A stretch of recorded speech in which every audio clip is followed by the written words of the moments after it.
بسم الله الرحمن الرحیم. پنځم لوست ګرانو زده کوونکو آریایان. ګرانو زده کوونکو په تیرو درسونو کې موږ او تاسو آریایان وویلې هم پیژندل چې د آریایانو پیژندنه وه چې دا کوم قوم ده. په یو هغه کې دا ده چې 1500 کاله مخکې قبل المیلاد، په بل کې 2500 کاله قبل المیلاد، په بل کې 5000 قبل المیلاد چې هر یو کتاب مختلف هغه لیکلی. دا د آریایانو ټاټوبی کوم ځای و؟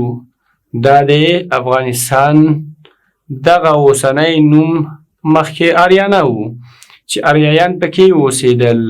د آریایانو د کوچ کېدلو په هکله هم موږ تاسو پوه شو. ګرانو زده کوونکو دا داسې خلک وه چې څه شی وه؟ دوی به په ژمي کې په ګرمه سیمه کې وو او کله به چې اوړی شو نو دوی به کوچ کوو هغه ځای ته به تله چې هلته به هوا یخه وه. نو ګرانو زده کوونکو راځو خپل درس ته. آیا تاسو د آریایانو کلمه او د هغه په هکله کومه کیسه اورېدلې ده؟ کیسه یې دا وه چې قبل المیلاد دا یو ډېر ښه قوم، اصیل خلک، باشرفه خلک دلته اوسېدل په افغانستان شمال طرف کې. شمال طرف که موږ تاسو د افغانستان وګورو نو اکثر یخه منطقه ده. موږ د آریایانو په باره کې ډېر شی اورېدلی دي، حتی په بعضې کتابونو دا هم راغستي. نن سبا که موږ تاسو وګورو دغه فیسبوکي میډیا هم په دې یو قصه بیانه کړې ده چې حضرت سلیمان علیه السلام په وخت کې د هغه یو زوی به څه خبرې یادې کړې وي.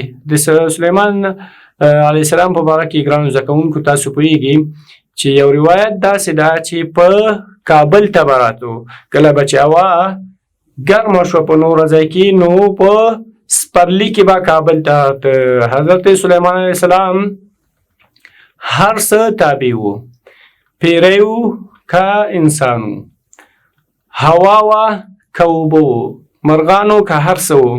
تاسو به د هغه په روایت کې هم اورېدلي، حتی په قرآن کریم کې مستقل آیات ده ما لی لا اری الهدهد، زه هدهد په نامه مرغه ولې نه وینم؟ په مرغانو کې یو مرغه نشته حاضري اخلي.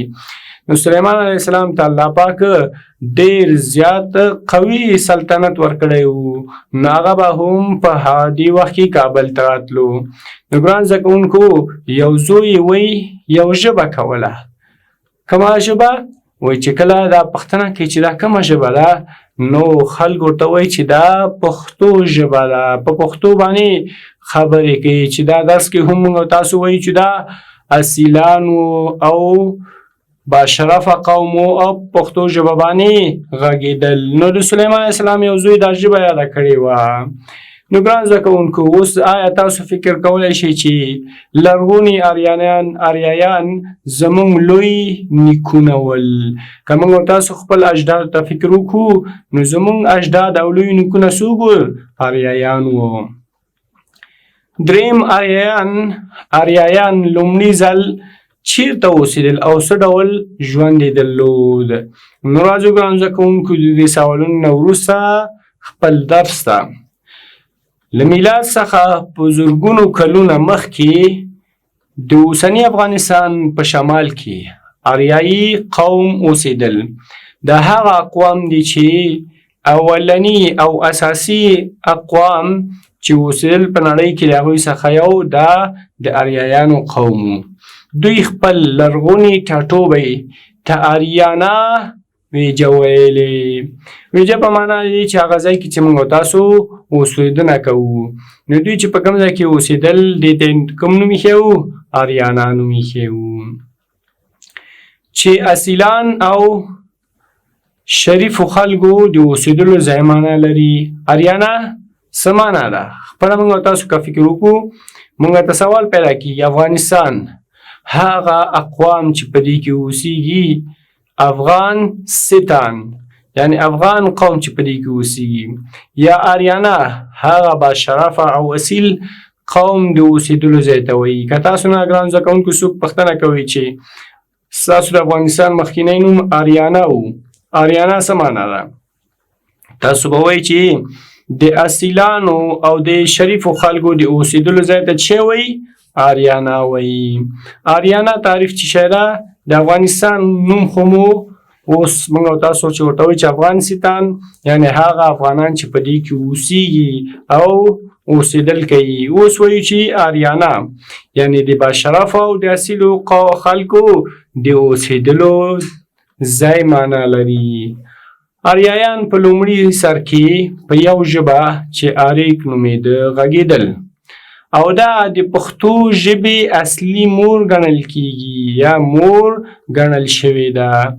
موږ او تاسو د ژبې اساس چا ایښی ده یا د پښتو ژبې اساس او بنیاد چا ایښی ده؟ آریانا قوم ایښی ده. هغه قوم چې اصیلزادګانو باشرفه خلکو په دې ژبه باندې غږېدل. آریایانو په آریانا ویجه کې د کوچیتوب او مالدارۍ ژوند درلود. موږ او تاسو که چېرته د کلو ژوند وګورو اوس هم نو په کلو کې خلک ګران زده کوونکو څه شی کوي؟ مالداري کوي. همدارنګې مرغان چرګان دا شی ساتي او هغه بیا بازار ته وړي او په هغه خپل ژوند مخ ته وړي. نو آریایانو هغه څه شی و؟ کوچیتوب مالداري وه چې د په یخه کې به په یو ځای کې وته سمت شمال او په ګرمه حالاتو کې به بیا دوی کوچ کوه بل ځای ته به تله. خو زرګونه کلونه وروسته یې ښاري ژوند پیل او د لومړي ځل لپاره یې په بختي ښار جوړ کړ. یو ښار یې جوړ کړ چې د بختي ښار په نوم یې یاد کړو. چې کله پیشته د کورنۍ یاما څوک د دوی پاچا چې د آریایي دولت اداره په غاړه درلوده. د آریایي دولت اداره یې په غاړه درلوده. دا څوک و؟ یاما. آریانا د قوم مؤسس او پاچا څوک و؟ یاما پاچا و چې دا زمانه له میلاد څخه 1500 کاله مخکې مې درته وویل چې اټکل څه شوی یو 1500 کاله، په بل کتاب کې 2500 کاله دي، په بل کتاب کې 15000 کاله مخکې مختلف روایت دي. یاما پاچا ډېر هوښیار او نوښتر و، ډېر زیرک و، ډېر هوښیار و، هر څه ته به یې فکر کوو. ډېر خدمتونه وکړل، ځمکه یې آباده او ویالې جوړې کړې. هر ځای کې که موږ او تاسو ګورو اوس بعضې ځایونو کې سیندونه تېر شوي دي.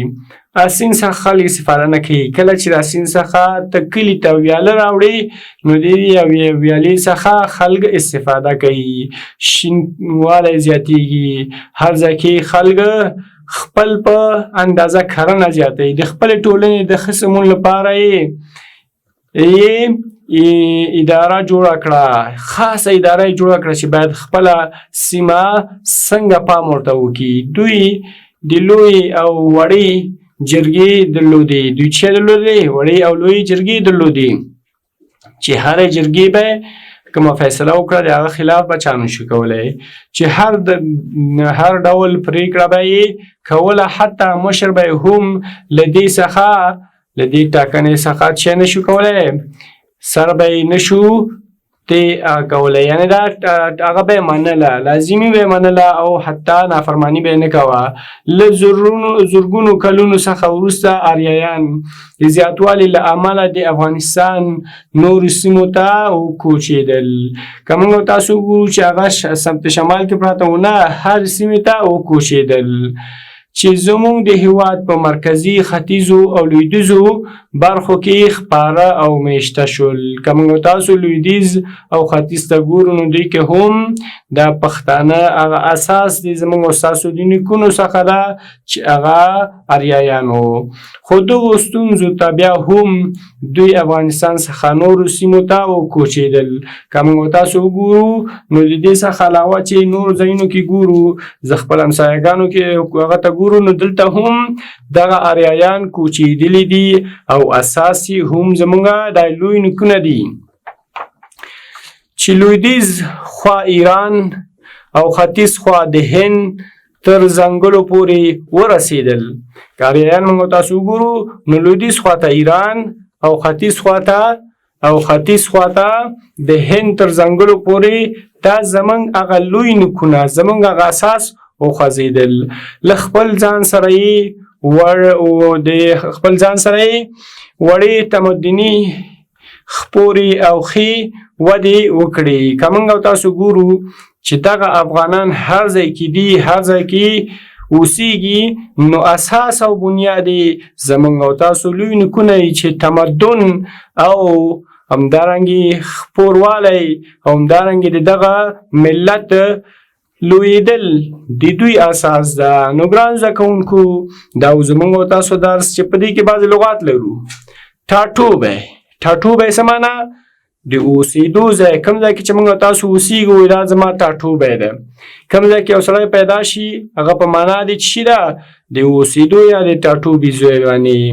اوس موږ تاسو ویلې چې ویجا هم خپله شی ده، پښتو لغت ده، لیکن ټاټوبي ته وایي چې ټاټوبی د اوسېدو ځای ته وایي. ټاکل په معنا د څه شي دي؟ تعینول. پلانکی وټاکل شو یعنې تعین شو، هغه وظیفې ته تعین او وټاکل شو. ښه، نختګر په معنا د مبتکر چې یو سړی د یو څه شي فکر کوي. او بوخ دی اوسنی بلخ دی چې د البلاد په نوم هم یادېږي. موږ تاسو که وګورو بلخ ښار یې لومړي ځل لپاره چا جوړ کړو؟ بلخ نوم یې ورته کېښوده چې بلخ اصلا بوخ دی و، اوس یې بلخ پې کېښودو. دا هم زموږ او ستاسو لوی نیکونو اریایانو دا جوړ کړی ده. نو ګرانو زده کوونکو زموږ او تاسو درس څه شی و؟ اریایان یا د اریانا قوم و. نو ګرانو زده کوونکو کوم درس چې موږ او تاسو ویلي خپل د افغانستان په باره کې مو معلومات حاصل کړو، هغه دا ده چې زموږ او تاسو به ترمنځ کم افتخار نه اوسي په نجات پرستۍ، بلکې موږ ټول سره ورونه یو. دا معنی کو چې دا پښتون او دا هزاره نه، ټول سره ورونه یو، یو بل باندې امتیاز نه لرو. ژبنی امتیاز سره رسول الله صلی الله علیه وسلم اصلا اجازت نه ده ورکړی. که هغه پښتون دی، که درژبه دی، که ازبک دی، که تاجک دی، که ترکمن دی، فضیلت په یو بل نه لري، سره ورونه یو، ټول د دې افغانستان اوسېدونکي یو. افتخار مو دی چې موږ ټول سره ورونه یو. موږ او تاسو یو په بل باندې فضیلت رسول الله صلی الله علیه وسلم په څه شي بیان کړی؟ په تقوا سره. نو ګرانو زده کوونکو ژبني تعصب ته به لمنه نه وهو، بلکې دا صرف د دې لپاره یاد کړئ چې ګرانو زده کوونکو زموږ لوی نیکونو څه شی کړي؟ دغه افغانستان اساس ایښی ده. نو ګرانو زده کوونکو الله دې وکړي چې دا درس یاد او عملي کړئ.